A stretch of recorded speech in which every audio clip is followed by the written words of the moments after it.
tan favorable que veíamos recién. Hay un costo social, hay una pérdida irrecuperable de eficiencia cuando hay falta de competencia.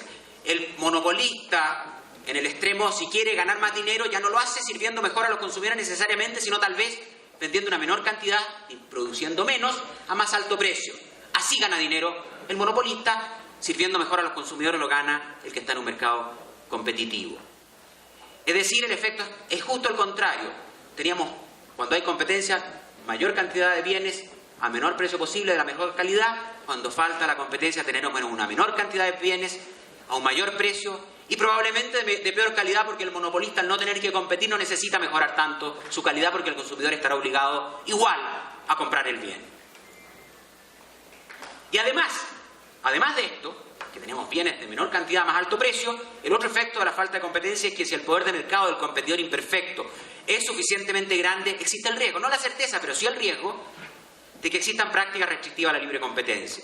Y en este caso es cuando se producen las guerras de precios, las prácticas predatorias y otras conductas que en algunos casos son crueles, que muchas veces se achacan al mercado y en realidad deben achacarse, deben imputarse a la falta de mercado, a la falta de competencia. Y estos sí son resultados que perjudican a los consumidores y también a veces a los competidores más pequeños que quieren entrar a un mercado.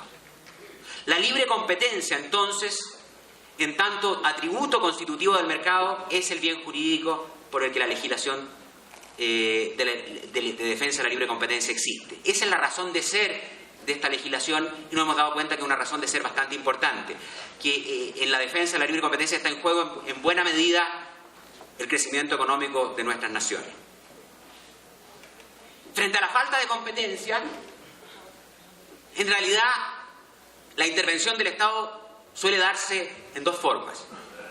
El derecho de la libre competencia o de control del poder de mercado, por una parte, que debe sancionar los atentados, los abusos de posición dominante que puedan cometerse tanto, por lo menos en el caso de Chile, eso es distinto en algunos países, tanto en mercados regulados como en mercados no regulados. Es decir, si un agente económico que tiene poder de mercado abusa de él en forma ilícita, será sancionado por el derecho de la libre competencia. Pero además, hay otros mercados en que la falta de competencia es tal, el poder de mercado es tal, y muchas veces es tan inevitable, en el caso, por ejemplo, de los monopolios naturales, en que se requiere una regulación más directa. Y es lo que ocurre, por ejemplo, en el caso de los monopolios naturales regulados, los servicios públicos como agua potable, energía eléctrica, etcétera, que son monopolios naturales en que muchas veces se fija hasta el precio. Esa fijación de precios, sí, uno dirá, es lo más contrario posible o que pueda concebirse a un sistema de libre mercado. Sin embargo, cuando lo que pretende esa regulación es neutralizar la falla del mercado y llegar a un precio lo más cercanamente posible, lo más cercano posible, lo más cercano que la técnica nos permita a aquel precio que habría sido el precio de un mercado competitivo, en la medida que ese sea el objetivo de la regulación de precios, esa regulación de precios puede ser procompetitiva. Puede sustituir el mercado donde no lo existe, pero sustituirlo por algo lo más parecido posible a un mercado competitivo. Y cuando no da el mercado como para regularlo a través de la dictación de decretos tarifarios, una superintendencia que regula los precios y todas las condiciones de competencia fundamentales, en el caso de estos monopolios naturales, pero hay una situación en que se está, por ejemplo, concediendo un monopolio, un caso de un puerto, un aeropuerto que se concede a un solo concesionario previo a una licitación pública, también el Estado puede hacer algo, la regulación puede hacer algo por la vía de la que se ha denominado competencia ex ante o en la licitación, competencia por la cancha. En vez de, cuando no es posible tener competencia en la cancha, se puede avanzar hacia un mercado más parecido a un mercado competitivo ante esta falla por la vía de crear condiciones en una licitación pública que permitan que el resultado sea lo más cercano posible al de un mercado competitivo. Me explico. Si el Estado licita, por ejemplo, un puerto o un aeropuerto a un privado, hay dos alternativas. El Estado puede decir, yo le voy a entregar la concesión a quien me pague más al Estado. Si es que ese fuera el criterio, ¿quién va a pagar más al Estado? ¿Quién va a creer que va a recuperar ese dinero cobrándole caro a los consumidores, verdad? Es decir, se va a lograr una situación de precios monopólicos, con la única diferencia en que la renta monopólica se la lleva el Estado en vez de llevársela al particular. Pero en definitiva la situación para los consumidores sigue igual. En cambio, si el criterio de adjudicación, por ejemplo, fuese adjudicar a quien ofrezca cobrar tarifas más bajas al usuario, allí ya la regulación está tendiendo a proteger la libre competencia, está tratando de sustituir al mercado cuando falta por la vía de esta competencia por la cancha, creando, ya que no se puede competir en la cancha porque hay un solo actor, hagamos que la competencia se dé previamente por la vía de promover ofertas que sean lo más pro-competitivas posibles, es decir, las que sirvan mejor a los consumidores, las que proporcionen el mejor servicio posible al más bajo precio posible, que es el objetivo de la competencia y por lo tanto de cualquier regulación pro-competitiva. Y precisamente por eso, frente a la falta de competencia, existe el derecho a la competencia y la regulación que pretende neutralizar esta falta. Ahora, en los pocos minutos que quedan, querría simplemente esbozar algunos conceptos fundamentales del derecho de la libre competencia, muy básicos. En materia de derecho de la libre competencia, y así está en su nueva ley de defensa de la libre competencia o de regulación de control y control del poder de mercado, está la política de estructura que pretende controlar con anticipación posibles operaciones de concentración económica que pudieran afectar la libre competencia en el futuro, y esto obliga a consultar en una parte importante de las legislaciones del mundo en forma previa operaciones de concentración que excedan cierto umbral, para que si es que se llega a la conclusión de que afectan o que pueden afectar en forma grave la libre competencia, se puedan aplicar o imponer condiciones para su perfeccionamiento o incluso derechamente prohibirla. Y la política de comportamiento, que lo que pretende es sancionar atentados a la libre competencia, que fundamentalmente se clasifican en dos grandes grupos, o podríamos decir tres también, pero fundamentalmente la colusión, los acuerdos, que es una de las prácticas restrictivas de la libre competencia más graves, cuando dos agentes económicos que deberían competir en el mercado y compitiendo mejorar su calidad, bajar sus precios, se ponen de acuerdo para disminuir la cantidad, subir los precios, establecer cuotas de producción, precios máximos, etc. Ese acuerdo, esa colusión, atenta contra la libre competencia con este objetivo de proteger a los consumidores en definitiva. Y el abuso de posición dominante, que es lo mismo pero desde el punto de vista unilateral, cuando una empresa que tiene poder de mercado abusa del mismo. Y en esto hay que aclarar que el hecho de tener poder de mercado, si se ha obtenido legítimamente, no es nada sancionable. Si una empresa es la única porque es la más eficiente, porque es la que ofrece bienes de la mejor calidad posible al más bajo precio, no podemos castigarlo por eso.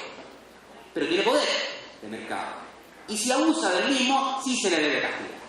Esa es la idea de la legislación de defensa de la libre competencia. En materia de práctica restrictiva a la libre competencia, y aquí querría detenerme un poquito en lo que ocurre en la nueva ley ecuatoriana, hay una discusión bastante grande sobre si debe tipificarse en forma amplia o en forma específica. La mayor parte de los países del mundo suelen tipificar las conductas o las prácticas restrictivas a la libre competencia en forma más o menos general, más o menos amplia. ¿Por qué? Porque eso permite una mayor eficacia de la norma. Si no, sería muy fácil estar inventando nuevas infracciones todos los días. Y el inconveniente es una menor certeza jurídica, y por eso también las legislaciones suelen hacer alguna enumeración, aunque muchas veces a modo ejemplar, para que los agentes económicos sepan a qué atenerse. Ahora, hay que tener claro que, dada precisamente esta amplitud de las tipificaciones en general, la jurisprudencia que se va dictando también pasa a tener un rol muy relevante. Ahora, en el caso de la ley ecuatoriana, si bien es cierto la descripción de las conductas de abuso de posición dominante es extraordinariamente exhaustiva, hay una lista muy larga. Si ustedes miran esa lista, hay el número 15 del artículo 9 de la ley, dice la implementación de prácticas exclusorias o prácticas explotativas, y esas son todas. Es decir, con ese solo número están todas las prácticas restrictivas de abuso de posición dominante que puedan concebirse. Por lo tanto, los demás son simples, a mi juicio, ejemplos que permiten a los agentes económicos tener mayor claridad, pero aquí cabe cualquier cosa que sea realmente un atentado a la libre competencia. En ese sentido, la tipificación, por lo menos en el caso de abuso, es bastante amplia. En general, por ahí, otra gran discusión que existe en materia de libre competencia es si debe aplicarse per se, considerarse que cierta conducta descrita en la ley debe, por ese solo hecho, por el solo hecho de estar descrita en la ley, ser considerada ilícita y castigarse. La verdad es que prácticamente en todo el mundo hay consenso de que en los casos de abuso debe aplicarse la regla de razón, es decir, debe analizarse el mercado relevante, saber cuáles son las características del mercado para saber si la conducta es o no sancionable. Y eso es lo entretenido, eso es lo interesante del derecho a la libre competencia, eso es lo que lo diferencia de muchas otras ramas del derecho. Y eso es lo que hace necesario un análisis económico en todo análisis de defensa de derecho de la libre competencia. Porque en definitiva una misma conducta puede ser tremendamente ilícita si es cometida por quien tiene poder de mercado, si la comete quien no lo tiene, no es ilícita. En el caso de la corrupción, que es la más grave de las conductas prácticas restrictivas, hay países que consideran que es per se contraria a la libre competencia y la sancionan por su sola ocurrencia. Otros países, como es el caso de Chile, también aplican la regla de la razón, a pesar de entenderse, y entender cualquier persona que sepa más o menos del tema, que en el caso de la corrupción la regla general es que es ilícita, tal como en el caso de algunas conductas de abuso la regla general es que sean lícitas y solo por excepción serán ilícitas. Es decir, si bien es cierto desde el punto de vista de la importancia, o sea, de la regla, de la generalidad, el abuso normalmente hay que hacer un análisis, en los casos de abuso hay que hacer un análisis de mercado más detallado. En el caso de acuerdo hay que ver si quien incurrió en acuerdo, por lo menos tiene con ese acuerdo la actitud causal de alcanzar, incrementar o mantener una posición dominante, en cuyo caso podrá ser sancionado, si no, incluso en ese caso podría ello no ocurrir. Y para que entiendan esto en un caso extremo, yo soy abogado, supongamos que dos, en todo el mercado de abogados son miles, cada día más. Dos abogados hacen un estudio de abogados en un régimen de comunidad de derecho y deciden cobrar lo mismo a sus clientes. Y son dos abogados. Esto es un acuerdo de precio. Si aplicamos una regla per se, diríamos, es delito, es una infracción a la libre competencia. Sin embargo, esos dos señores no tienen ninguna capacidad de competir contra los grandes estudios de abogados, ¿no es cierto?, mucho más grandes. No sé de qué tamaño serán en Ecuador, pero en Chile hay estudios de más de 100 abogados. ¿Qué posibilidad de afectar la libre competencia tiene este acuerdo? Prácticamente ninguna. Sin embargo, la mayoría sí lo tiene. Y por ello, cuando se aplica esta regla de la razón, hay que hacer un análisis caso a caso y solo se considerarán anticompetitivas las prácticas, las conductas, si se demuestra que implican una lesión a la competencia. Ese es el norte que hay que siempre vigilar. ¿Se afecta a la libre competencia o no se afecta? Pero se afecta actual o potencialmente. También cuando se afecta potencialmente puede ser sancionado. ¿Hay un daño social identificable o no? Y por ello, precisamente por ello, es que en todo análisis, y esto voy a solamente posar el tema, en todo análisis de libre competencia, lo primero que hay que ver ya no es, en el caso, no sé, en derecho criminal, un caso de homicidio, murió, lo mataron, no lo mataron, si lo mataron hay un delito, si no lo mataron no lo hay. Es bien simple el asunto.